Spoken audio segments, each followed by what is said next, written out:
Tayo ng lemon butter sauce. So, dito meron na akong melted butter. Yan guys. Nag-melt na ang butter.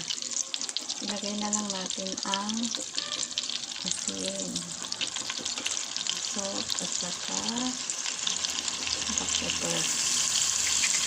Yan. Tapos, ang last natin idagdag ay ang lemon. Ayan, isang buong lemon yan ginawa kong juice. Ayan.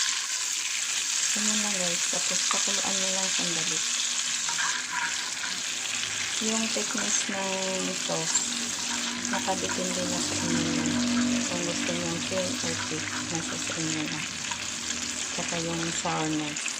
So, kung gusto nyo mas maasin pa, mas madami yung lemon.